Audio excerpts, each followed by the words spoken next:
Hoje, em todo o mundo, quando os relógios marcarem as 3 horas da tarde, hora da morte de Jesus, depois de entrarem na igreja sem solenidade, o Presidente e os ministros ordenados prostam-se diante do altar por alguns momentos, em sinal de reverência à morte de Jesus na cruz. Os acólitos e toda a Assembleia ajoelham. Não haverá cântico de entrada nem final, porque a celebração não começa hoje nem acaba hoje. O Tríduo Pascal é uma única celebração que começou ontem e só terminará com a bênção e despedida da Vigília Pascal no dialbar do primeiro dia da semana.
Deus de infinita misericórdia, que pela paixão de Cristo Nosso Senhor destruístes a morte, herança do antigo pecado, transmitida a todo o género humano, fazei que, renovados à imagem do vosso Filho, assim como pela nossa natureza levamos a imagem do homem terrestre, levemos também, pela vossa graça, a imagem do homem celeste. Por nosso Senhor Jesus Cristo, vosso Filho, que é Deus convosco na unidade do Espírito Santo. A Bíblia interpreta a própria Bíblia. É o Antigo Testamento que nos dá as chaves hermenêuticas para percebermos o Novo Testamento e é este que nos dá a luz de que precisamos para percebermos o verdadeiro alcance daquele. Pelo sacrifício da sua vida, oferecido a favor dos homens e em substituição, o servo que nos falará à primeira leitura reconciliará os homens com Deus. Apresentando a figura misteriosa do servo, é Jesus Cristo que o profeta anuncia. Ele é o servo de Deus. Da sua morte nascerá um novo povo, a Igreja. A carta aos Hebreus ajuda-nos a ler o acontecimento de Jesus Cristo, paixão e morte, em chave cultural. Cristo é o sacerdote que nos faz acontecer a redenção. No momento da morte de Jesus, genufletimos. Leitura do livro de Isaías. Vede como vai prosperar o meu servo. Subirá e levar-se-á, será exaltado. Assim como à sua vista muitos se encheram de espanto, tão desfigurado estava o seu rosto, que tinha perdido toda a aparência de um ser humano. Assim se hão de encher de assombro muitas nações, e diante dele os reis ficarão calados.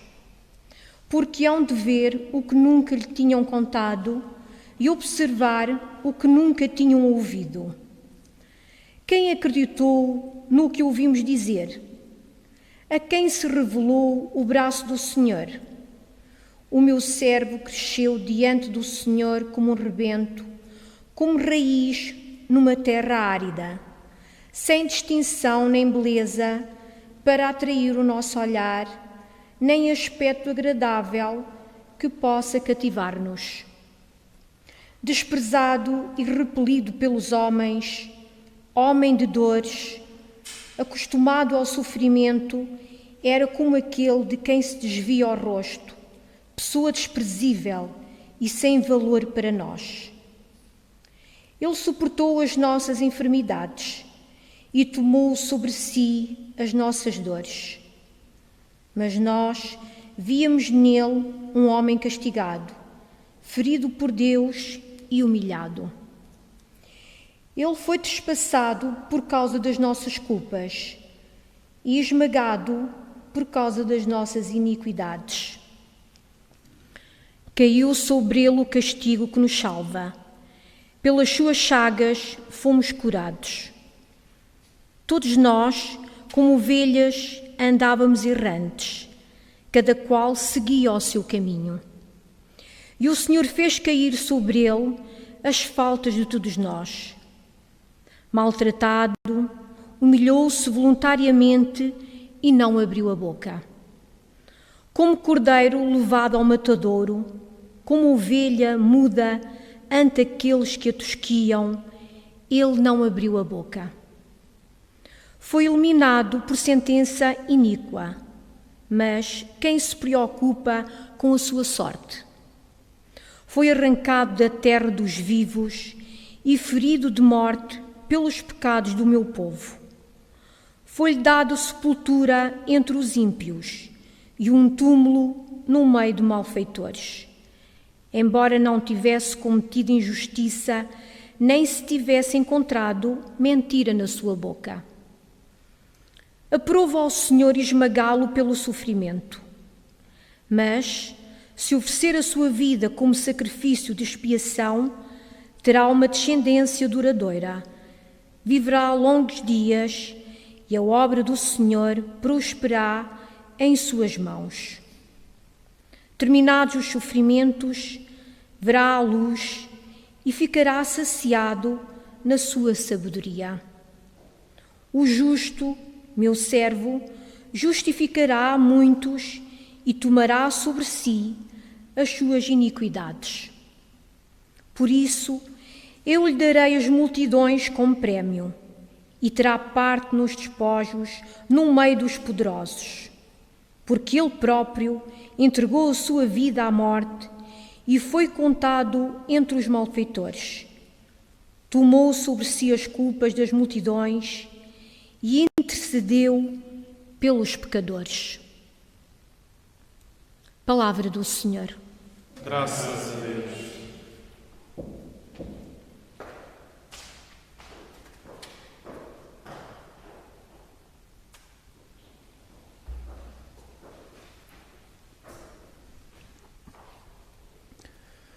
Pai, em vossas mãos entrego o meu espírito.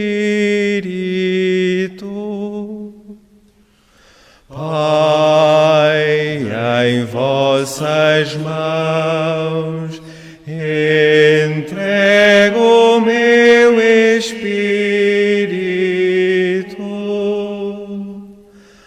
Em vós, Senhor, me refugio, jamais serei confundido.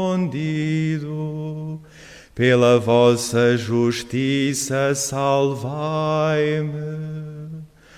Em vossas mãos entrego o meu espírito.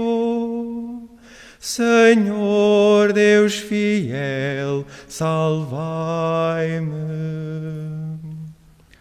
Pai, em vossas mãos entrego o meu espírito.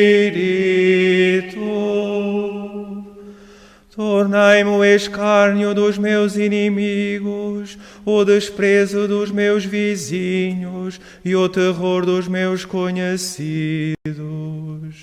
Todos evitam passar por mim. Esqueceram-me como se fosse um morto. Tornai-me como objeto abandonado. Pai, em vossas mãos entrego o meu espírito. Eu, porém, confio no Senhor. Disse: vós sois o meu Deus, nas vossas mãos está o meu destino. Livrai-me das mãos dos meus inimigos e de quantos me perseguem. Pai, em vossas mãos entrego o meu espírito. Fazei brilhar sobre mim a vossa face. Salvai-me pela vossa bondade. Tende coragem e animai-vos, vós todos que esperais no Senhor. Pai, em vossas mãos entrego o meu espírito.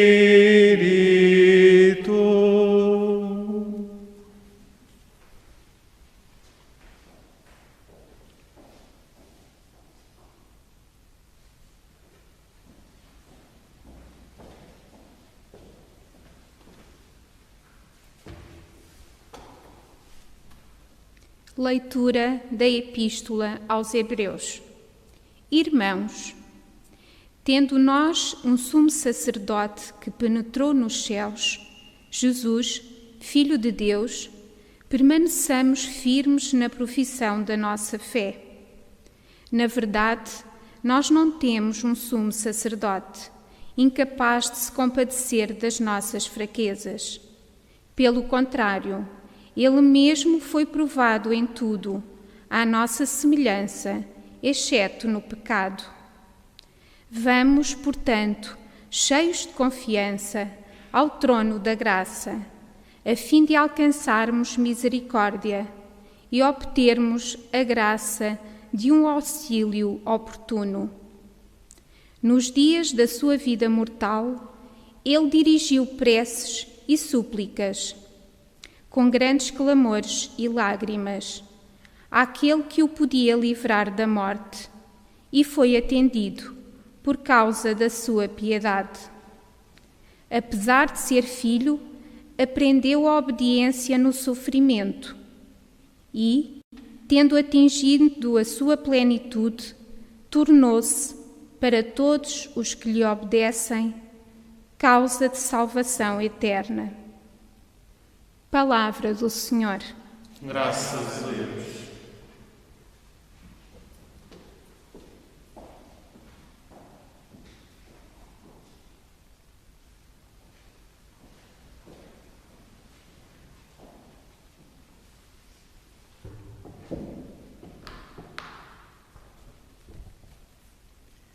Louvor a vós, Rei da eterna glória.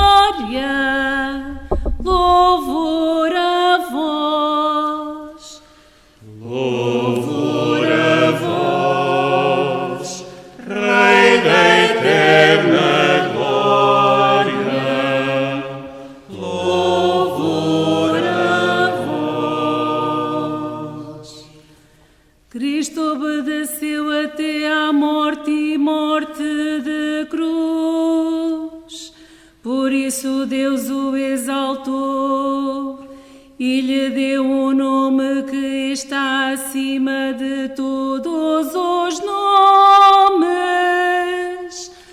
Louvor a vós, Rei da eterna glória. Louvor a vós.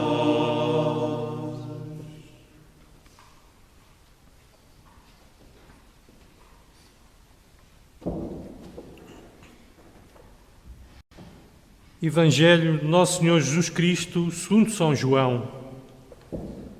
Naquele tempo, Jesus saiu com os seus discípulos para o outro lado da torrente de Cedron. Havia lá um jardim onde ele entrou com os seus discípulos. Judas, que o ia entregar, conhecia também o local, porque Jesus se reunira lá muitas vezes com os discípulos. Tomando consigo uma companhia de soldados e alguns guardas, enviados pelos príncipes dos sacerdotes e pelos fariseus, Judas chegou ali com archotes, lanternas e armas. Sabendo Jesus tudo o que lhe ia acontecer, adiantou-se e perguntou-lhes: A quem buscais? Eles responderam-lhe: A Jesus, o Nazareno. Jesus disse-lhes: Sou eu. Judas, que o ia entregar, também estava com eles. Quando Jesus lhe disse: Sou eu, recuaram e caíram por terra. Jesus perguntou-lhes novamente: A quem buscais? Eles responderam: A Jesus, o Nazareno. Disse-lhes Jesus: Já vos disse que sou eu. Por isso, se é a mim que buscais, deixai que estes se retirem. Assim se cumpriam as palavras que ele tinha dito: Daqueles que me deste, não perdi nenhum. Então Simão Pedro, que tinha uma espada, desembainhou-a e feriu um servo do sumo sacerdote, cortando-lhe a orelha direita. O servo chamava-se Malco, mas Jesus disse a Pedro: Mete a tua espada na bainha. Não hei de beber o cálice que meu pai me deu?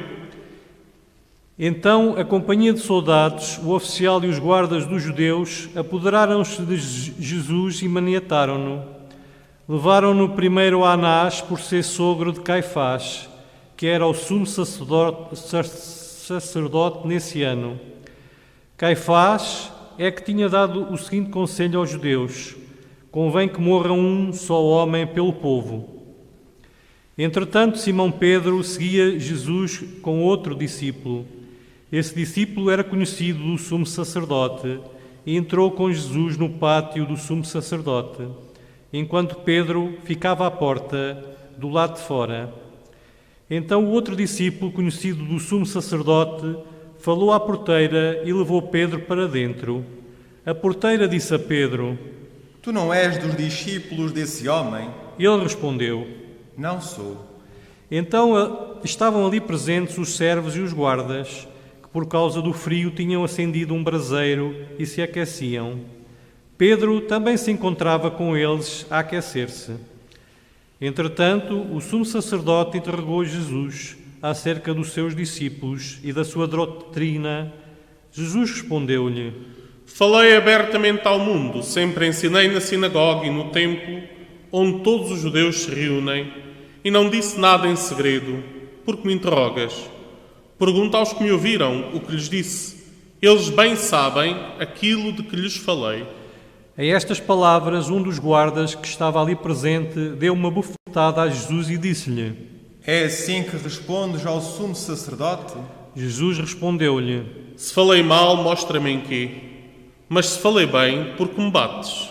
Então Anás mandou Jesus maniatado ao sumo sacerdote Caifás. Simão Pedro continuava ali a aquecer-se. Disseram-lhe então: Tu não és também um dos teus discípulos? Ele negou dizendo: Não sou. Replicou um dos servos do sumo sacerdote, parente daquele a quem Pedro cortara a orelha: Então eu não te vi com ele no jardim? Pedro negou novamente, e logo um galo cantou. Depois levaram Jesus da residência de Caifás ao pretório. Era de manhã cedo. Eles não entraram no pretório para não se contaminarem e assim poderem comer a Páscoa. Pilatos veio cá fora ter com eles e perguntou-lhes: Que acusação trazeis contra este homem? Eles responderam: Se não fosse malfeitor, não te entregávamos. Disse-lhe Pilatos: Tomai-o vós próprios e julgai-o segundo a vossa lei. Os judeus responderam: Não nos é permitido dar a morte a ninguém. Assim se cumpriu as palavras que Jesus tinha dito, ao indicar de que morte ia morrer. Entretanto, Pilatos entrou novamente no pretório, chamou Jesus e perguntou-lhe: Tu és o rei dos judeus? Jesus respondeu-lhe: É por ti que o dizes, ou foram outros que tu disseram de mim? Disse-lhe Pilatos: Porventura sou eu judeu? O teu povo e os sumos sacerdotes é que te entregaram a mim. Que fizestes? Jesus respondeu: O meu reino não é deste mundo. Se o meu reino fosse deste mundo, os meus guardas lutariam para que eu não fosse entregue aos judeus, mas o meu reino não é daqui. Disse-lhe Pilatos: Então tu és rei. Jesus respondeu-lhe: É como dizes, sou rei. Para isso nasci e vim ao mundo, a fim de dar testemunho da verdade. Todo aquele que é da verdade escuta a minha voz. Disse-lhe Pilatos: Que é a verdade? Dito isto, saiu novamente para fora e declarou aos judeus: Não encontro neste homem culpa nenhuma, mas vós estáis habituados a que eu vos solte alguém pela Páscoa. Quereis que vos solte o rei dos judeus? Eles gritaram de novo: Esse não, antes Barrabás. Barrabás era um salteador. Então Pilatos mandou que levassem Jesus e o açoitassem. Os soldados teceram uma coroa de espinhos, colocaram-lhe na cabeça e envolveram Jesus num manto de púrpura.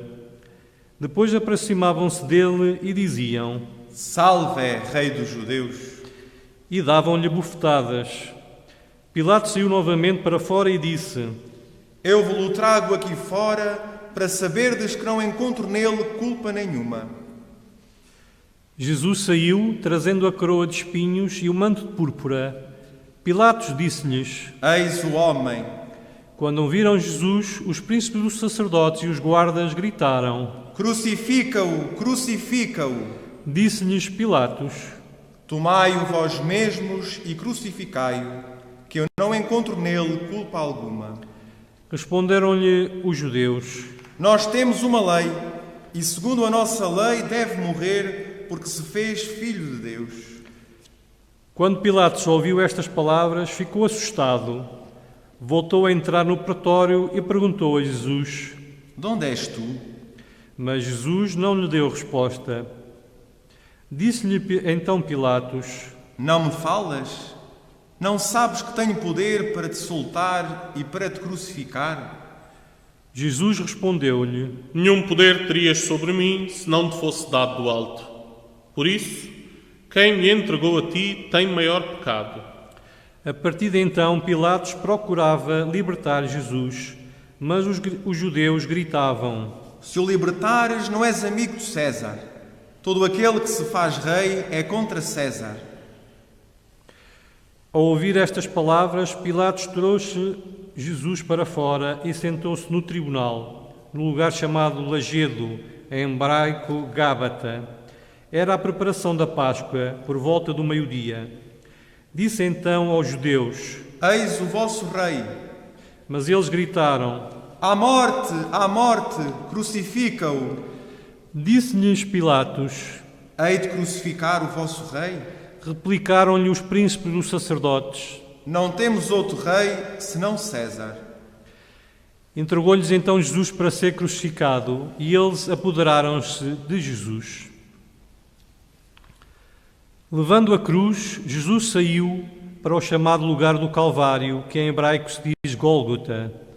Ali o crucificaram e com ele mais dois, um de cada lado e Jesus no meio. Pilatos escreveu ainda um letreiro e colocou-o no alto da cruz. Nele estava escrito: Jesus de Nazaré, Rei dos Judeus. Muitos judeus leram esse letreiro, porque o lugar onde Jesus tinha sido crucificado era perto da cidade. Estava escrito em hebraico, grego e latim.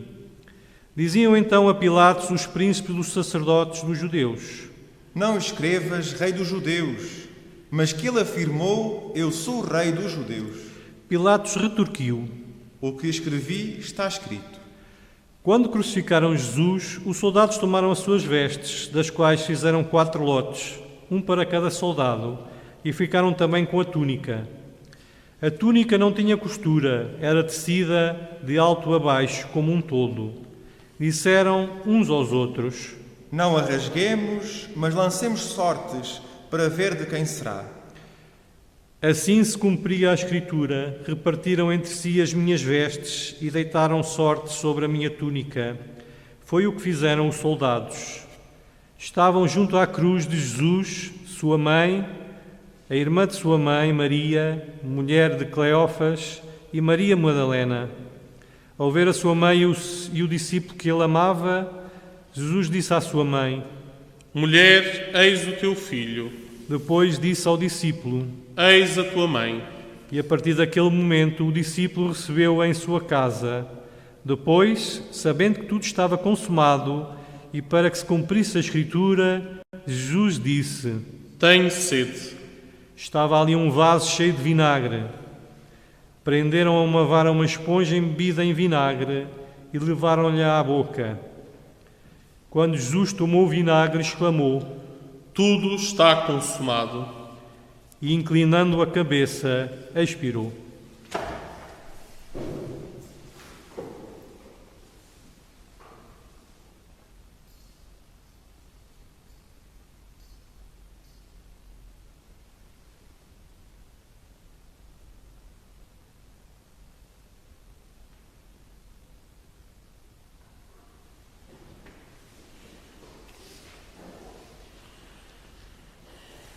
Por ser a preparação e para que os corpos não ficassem na cruz durante o sábado, era um grande dia aquele sábado, os judeus pediram a Pilatos que se lhes quebrassem as pernas e fossem retirados.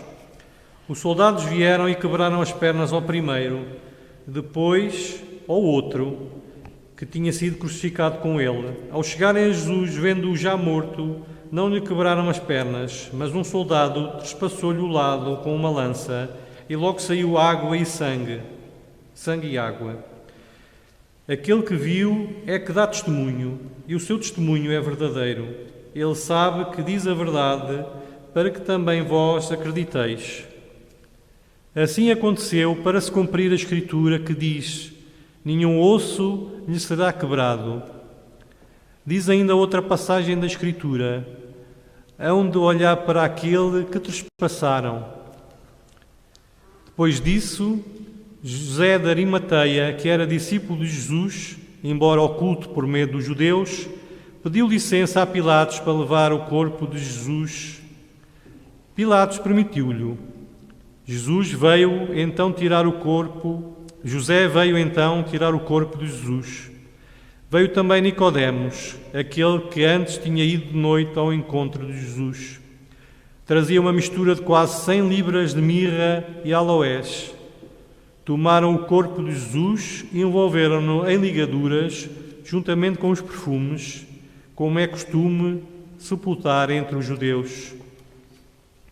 No local em que Jesus tinha sido crucificado havia um jardim, e no jardim um sepulcro novo, no qual ainda ninguém fora sepultado. Foi aí que, por causa da preparação dos judeus, porque o sepulcro ficava perto, depositaram Jesus. Palavra da salvação. Glória a vós, Senhor.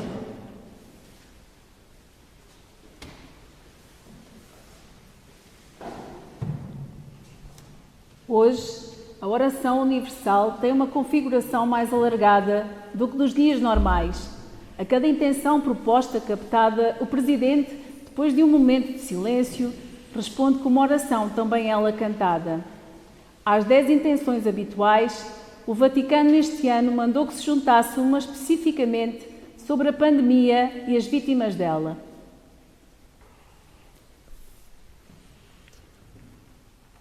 A liturgia deste dia de Sexta-feira Santa tem uma rúbrica discreta mas significativa no fim da narração da paixão, dá a indicação de que se faça uma breve homilia. Não sei se a brevidade que se sugere é por pena de quem ouve ou por pena de quem fala, mas será com certeza para que o peso não saia de onde deve estar, para que a atenção não se desvie do sítio para onde os nossos olhos foram conduzidos ao longo da liturgia da palavra. Começámos com uma passagem de Isaías que nos falava do servo, uma linguagem com tantos pontos em comum com a vida de Jesus Cristo que, se não tivéssemos a certeza que tinha sido escrito muito tempo antes de Jesus ter vivido, se não tivéssemos a certeza do seu autor, se não soubéssemos que ao tempo de Jesus este texto já era antigo, pensaríamos ter sido escrito acerca dele. Aquilo que é dito acerca do servo, a solidão, a injustiça, o abandono, o sofrimento físico, a barba arrancada, os estalos, os carros, os açoites, tudo aquilo pelo qual o Senhor Jesus Cristo passou estava prefigurado como tipo nesta primeira leitura. E depois ouvimos uma passagem da carta aos Hebreus que nos fala daquilo que de facto aconteceu no momento da morte e ressurreição do Senhor Jesus Cristo, para que não fiquemos com uma perspectiva quase de pena, mas que olhemos para aquilo que aconteceu.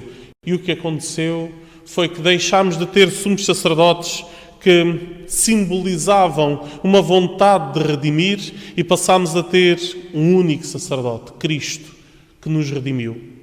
Deixámos de ter sacrifícios que simbolizavam a purificação e passámos a ter um único sacrifício que nos purifica, e esse sacrifício é a morte do Senhor Jesus Cristo. E depois acompanhámos o Senhor Jesus Cristo nas últimas horas da sua vida, naquilo a que chamamos paixão. E nesta sexta-feira, em cada sexta-feira santa, fazemos-lo sempre pela pena de João. A liturgia deixa as outras 3 narrações da paixão, Marcos, Lucas e Mateus, para o domingo de Ramos. Sexta-feira santa é sempre a de João. E a de João tem a particularidade de ter sido escrita, como ele próprio diz, por quem viu.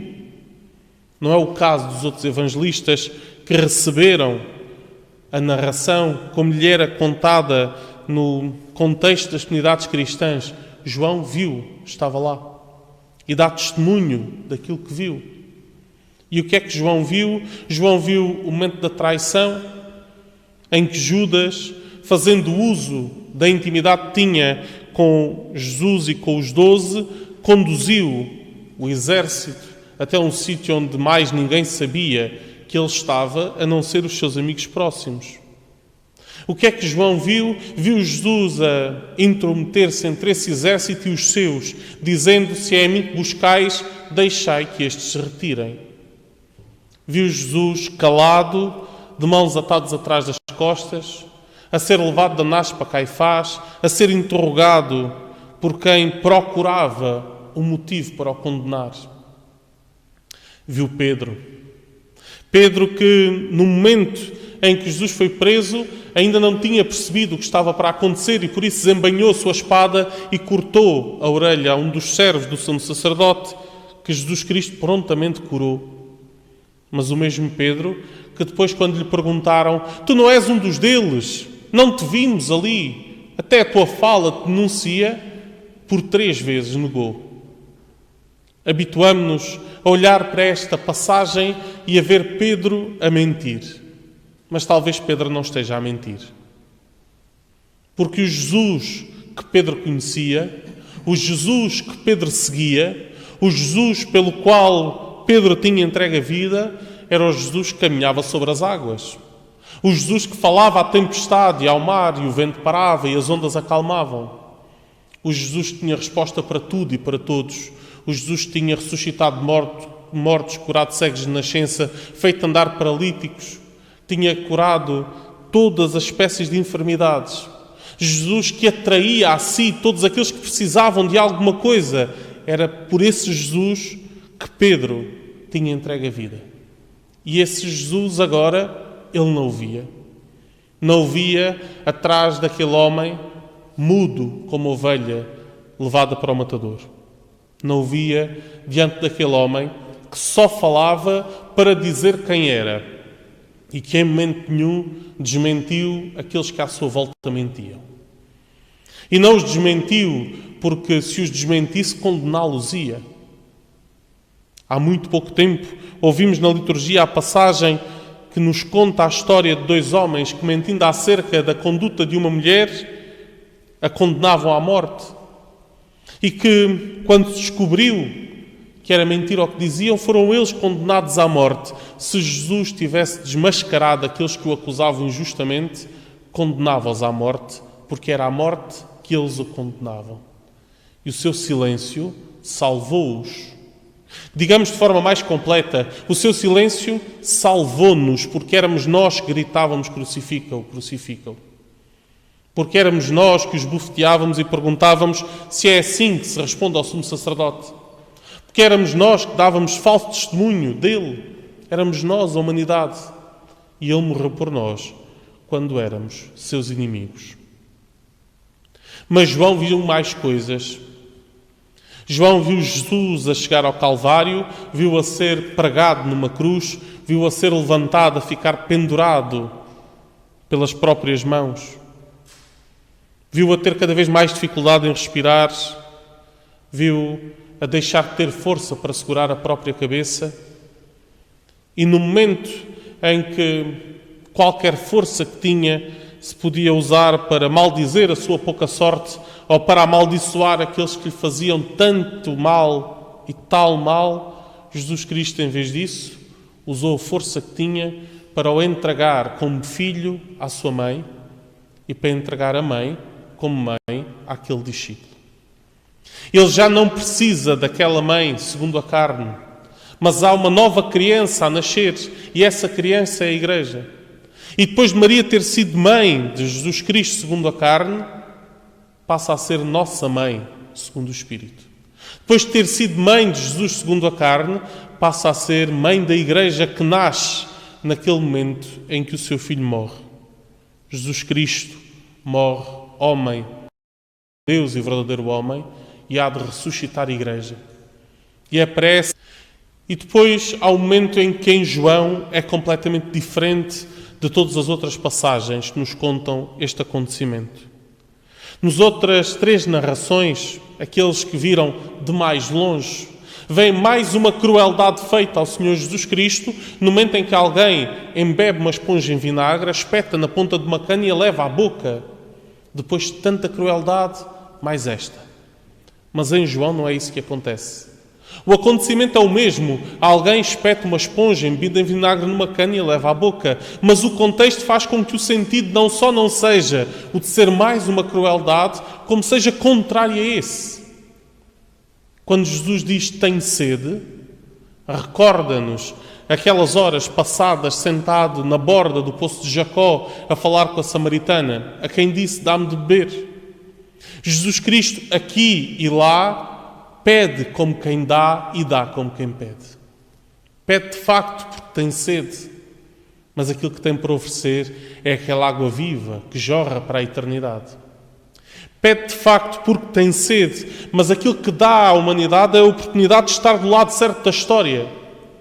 E Maria, assim como no princípio do Evangelho de João, nas bodas de Caná, para a qual tinha sido convidada, e Jesus e os discípulos também, Maria está em vez da humanidade, a dizer que quer ser salva, a dizer que quer a salvação que o Senhor Jesus Cristo tem, a insistir com Ele, porque Deus que nos criou sem a nossa ajuda não nos salva sem a nossa vontade de ser salvos, e por isso Maria está ali a dizer, eles não têm vinho, e a confirmar a confiança em Deus, dizendo, fazei tudo o que Ele vos disser, dirigido aos serventes. Agora, outra vez, é-lhe dada a oportunidade de estar em nosso nome. É-lhe dada a oportunidade de olhos postos na boca do filho que já não gritava, que mal se ouvia, que fez deste tenho sede pouco mais do que um gemido, que só alguém de olhos postos naquele que sofre é capaz de perceber. E é capaz de perceber até antes de ser dito, foi Maria que ouviu. E foi Maria que embebeu a esponja em vinagre. E foi Maria que a espetou na ponta de uma cana. E foi Maria que, em nosso nome, teve um gesto de ternura para com Jesus Cristo. Para que o último gesto para com Ele não fosse o dos estalos dos chefes, não fosse o gozo do joelho levado ao chão, fingindo adorarem aquele que merece ser adorado. Não fosse a coroa de espinhos, não fossem os cravos a rasgar a carne, não fosse a dor lancinante do peso pendurado desses cravos, não fosse nada disso, mas fosse a ternura da sede saciada. E é porque há essa ternura que Jesus Cristo diz: tudo está consumado. A humanidade está do lado certo da história. A humanidade fica nesta história como aquela que, apesar do muito mal que fez, apesar da tremenda injustiça, apesar dos gritos de júbilo diante do sofrimento, apesar de não ter percebido a profundidade das palavras de Pilatos quando disse: eis o homem, e lhe mostrava o homem todo. O homem no que tem de pior em cada uma das marcas, em cada uma das feridas, em cada uma das nodas negras de Jesus, mas o homem no que tem de melhor em cada silêncio para salvar os outros de Jesus Cristo, em cada resposta naquilo que pode responder sem condenar ninguém, dizendo: é verdade, sou rei, para isso vim ao mundo, para isso nasci. A humanidade que fez tudo isso matou-lhe a sede. E é com a memória da humanidade lhe ter morto a sede, da humanidade estar do lado dele, estar do lado certo, que deixa de lutar contra o peso da sua própria cabeça e a deixa cair, entregando o espírito e sufocando sob o peso da própria cabeça. Está longe de ser um dia fácil este que celebramos, mas seria absurdo se o celebrássemos só fechado nele mesmo. Está longe de ser um dia fácil, mas é um dia que acontece entalado entre outros dois que lhe dão sentido: o de ontem, em que o Senhor Jesus Cristo instituiu a Eucaristia para estar sempre connosco, para nos alimentar para sempre, e o de amanhã, nos há de mostrar o verso desta medalha, nos há de mostrar a aurora que põe fim à longa noite das trevas, trevas pelas quais hoje nos sentimos envolvidos, mas que sabemos não terão a última palavra. Tende compaixão de nós, senhores.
Oremos, irmãos caríssimos, pela Santa Igreja de Deus, para que o Senhor lhe dê a paz, a confirme na unidade e a proteja em toda a terra, e a todos nós conceda uma vida calma e tranquila, para a glória de Deus Pai Todo-Poderoso.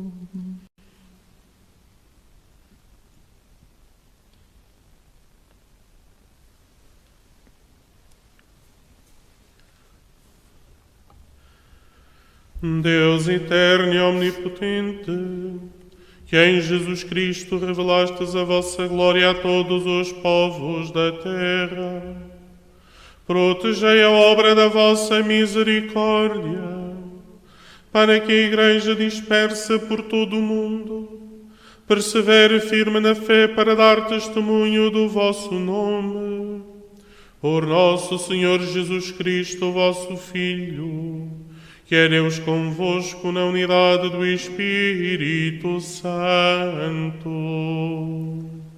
Amém.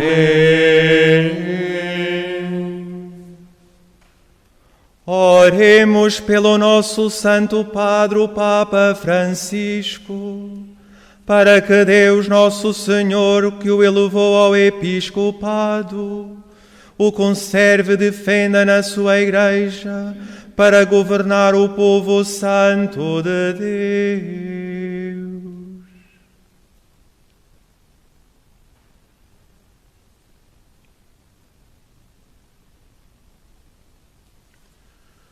Deus eterno e omnipotente, que tudo governais com sabedoria, atendei favoravelmente as nossas súplicas e por vossa bondade protegei o pastor que escolhestes para a vossa Igreja, a fim de que o povo cristão, governado por vós sob a direção do Sumo Pontífice, progrida sempre na fé.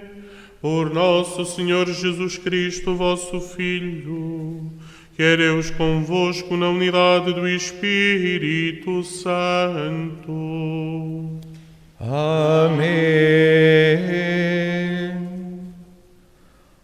Oremos também pelo nosso bispo Dom Antonino e por todos os bispos, presbíteros e diáconos, pelos que exercem na Igreja algum ministério e por todo o povo de Deus.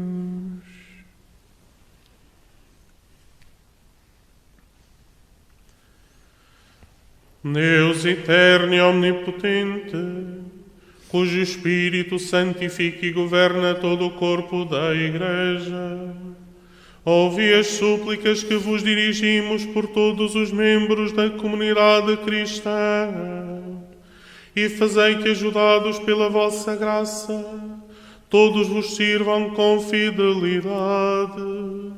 Por nosso Senhor Jesus Cristo, vosso Filho, que é Deus convosco na unidade do Espírito Santo.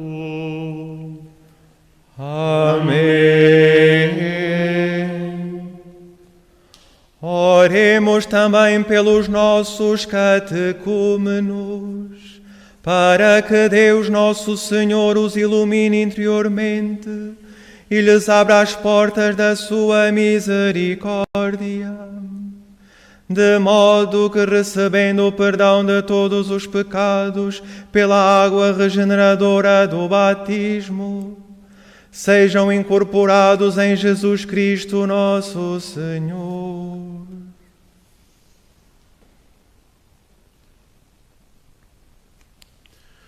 Deus eterno e omnipotente, que dais continuamente novos filhos à vossa Igreja, aumentai a fé e a sabedoria dos nossos catecúmenos, de modo que, renascendo na fonte batismal, os conteis entre os vossos filhos de adoção. Por nosso Senhor Jesus Cristo, vosso Filho, que é Deus convosco na unidade do Espírito Santo. Amém. Oremos por todos os nossos irmãos que creem em Cristo, para que Deus nosso Senhor lhes dê a graça de viverem a verdade em suas obras, e os reúna e guarde na unidade da sua Igreja.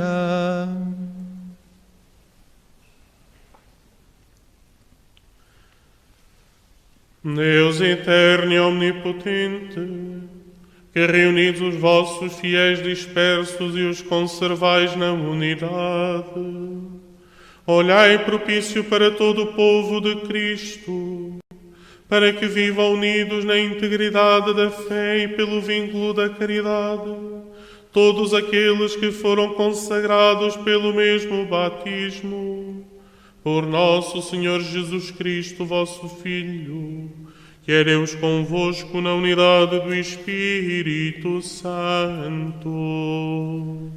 Amém. Oremos também pelo povo judeu, para que Deus nosso Senhor ilumine os seus corações e cheguem a reconhecer Jesus Cristo, Salvador de todos os homens.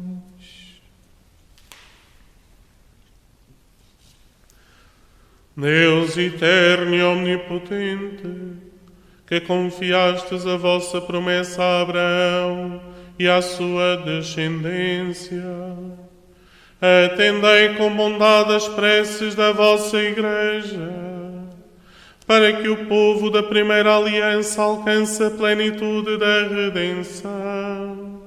Por nosso Senhor Jesus Cristo, vosso Filho, que é Deus convosco na unidade do Espírito Santo. Amém. Oremos também pelos que não creem em Cristo, para que, iluminados pelo Espírito Santo, possam também eles encontrar o caminho da salvação.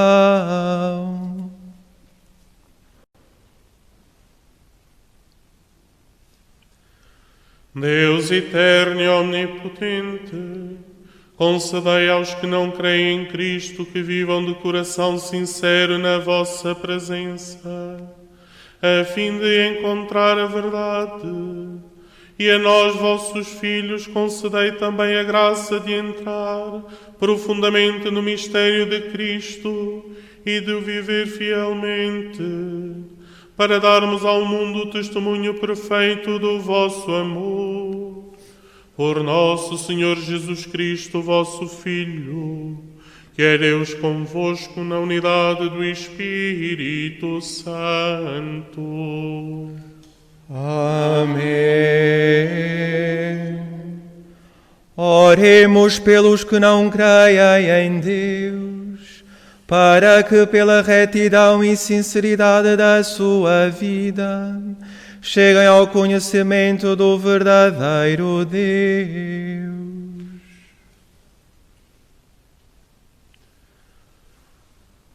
Deus eterno e omnipotente, que criastes os homens para que vos procurem, de modo que só em vós descanse o seu coração. Concedei-lhes que no meio das dificuldades, compreendendo os sinais do vosso amor e o testemunho dos crentes, todos se alegrem de vos receber como único Deus verdadeiro e Pai de todos os homens. Por nosso Senhor Jesus Cristo, vosso Filho, que é Deus convosco na unidade do Espírito Santo. Amém. Oremos pelos governantes de todas as nações, para que Deus nosso Senhor dirija a sua mente e o seu coração segundo a sua vontade, para buscarem sempre a verdadeira paz e a liberdade de todos os povos.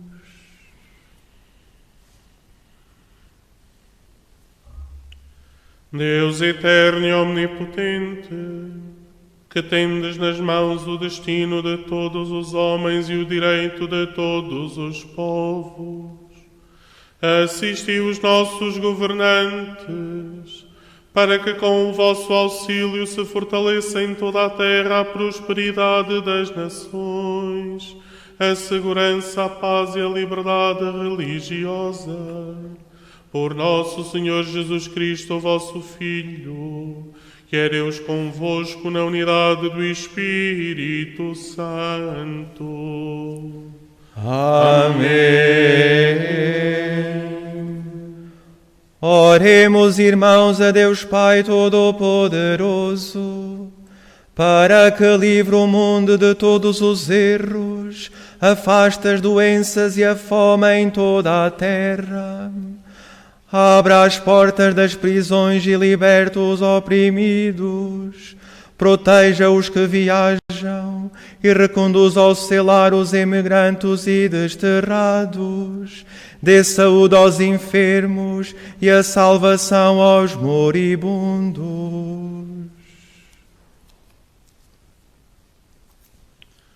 Deus eterno e omnipotente, consolação dos tristes e fortaleza dos que sofrem, ouvi as súplicas dos que vos invocam nas tribulações, para que todos tenham a alegria de encontrar em suas dificuldades o auxílio da vossa misericórdia. Por nosso Senhor Jesus Cristo, vosso Filho, que é Deus convosco na unidade do Espírito Santo. Amém. Oremos por todos os que sofrem as consequências da atual pandemia, para que Deus nosso Senhor conceda a cura aos enfermos, força aos que trabalham na saúde, conforto às famílias e a salvação a todas as vítimas mortais. Deus eterno e omnipotente, único refúgio daqueles que sofrem, ouvi benignamente a aflição dos vossos filhos que sofrem esta pandemia. Aliviai a dor de quem sofre, dai força a quem está ao seu lado. Acolhei na vossa paz os que já pereceram. Fazei que todos encontrem o auxílio da vossa misericórdia neste tempo de tribulação. Por nosso Senhor Jesus Cristo, vosso Filho, que é Deus convosco na unidade do Espírito Santo.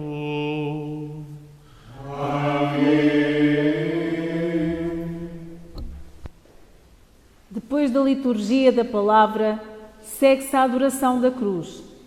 Uma vez por ano, neste dia, a Igreja dedica à cruz, onde parece que Cristo está, mas não está. A mesma reverência que ao longo de todo o ano dá ao Santíssimo Sacramento, onde, apesar de não parecer, Cristo está verdadeiramente presente. O joelho direito levado ao chão em sinal de adoração. Este dia, habitualmente marcado pelo peditório que se destina a ajudar os cristãos que vivem na Terra Santa, este ano vê-se despojado desse antiquíssimo gesto de comunhão. A apresentação da cruz será feita destapando-a progressivamente a cada um dos 3 anúncios.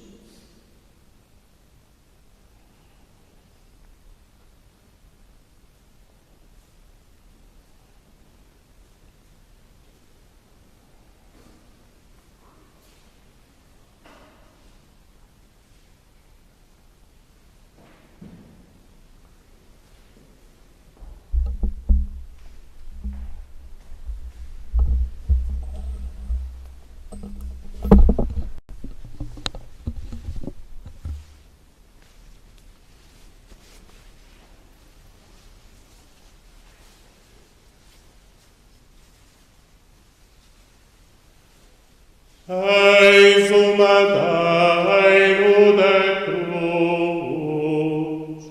no qual estive suspenso, o Salvador do mundo.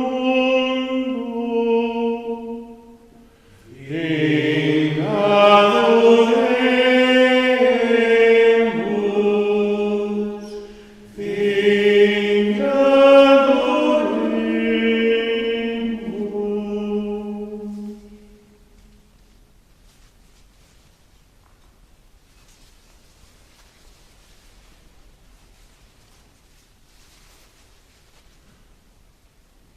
Eis o madeiro da cruz, no qual esteve suspenso o Salvador do mundo. Vinde, adoremos,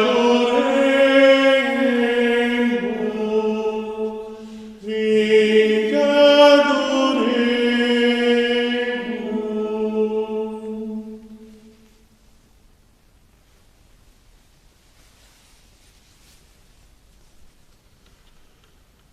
Eis o madeiro da cruz, no qual esteve suspenso o Salvador do mundo. Vinde, adoremos, vinde, adoremos.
terceiro momento desta celebração é a comunhão. Uma toalha simples estendida sobre o altar, em silêncio, e a reserva eucarística que ontem se consagrou a contar com o dia de hoje. Entra em silêncio e sai em silêncio, como que para não perturbar o silêncio dos que ficam sentados à porta do sepulcro.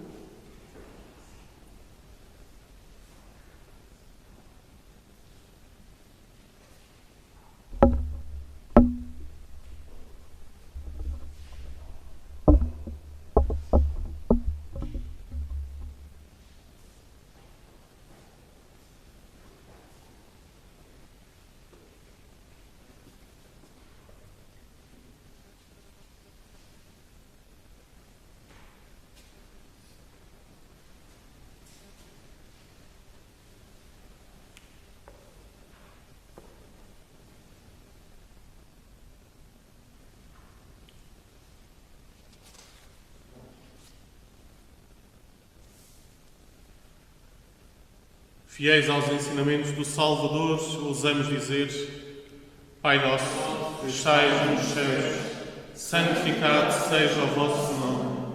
Venha a nós o vosso reino, seja feita a vossa vontade, assim na terra como no céu. O pão nosso de cada dia nos dai hoje, perdoai-nos as nossas ofensas, assim como nós perdoamos a quem nos tem ofendido. E não nos deixeis cair em tentação, mas livrai-nos do mal. Livrai-nos de todo mal, Senhor. Dai ao mundo a paz em nossos dias, para que, ajudados pela vossa misericórdia, sejamos sempre livres do pecado e de toda a perturbação, enquanto esperamos a vinda gloriosa de Jesus Cristo, nosso Salvador. Vosso é o reino, poder e glória para sempre.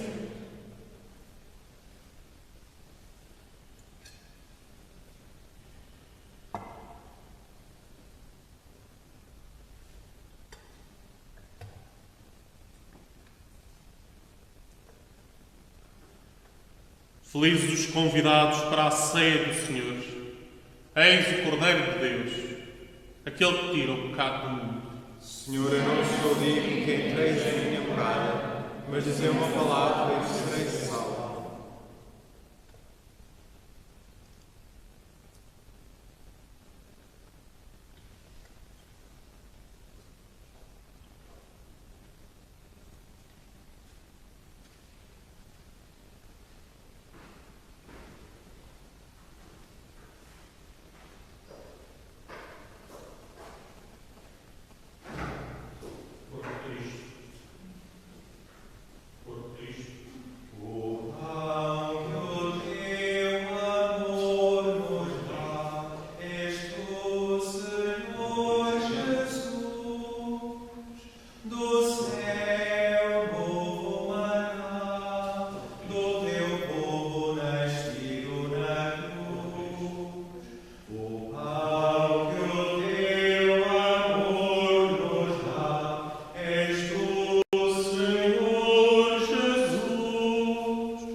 Deus eterno e omnipotente, que nos renovastes pela gloriosa morte e ressurreição de Cristo, confirmai em nós a obra da vossa misericórdia, a fim de que, pela comunhão neste mistério, vos consagremos toda a nossa vida.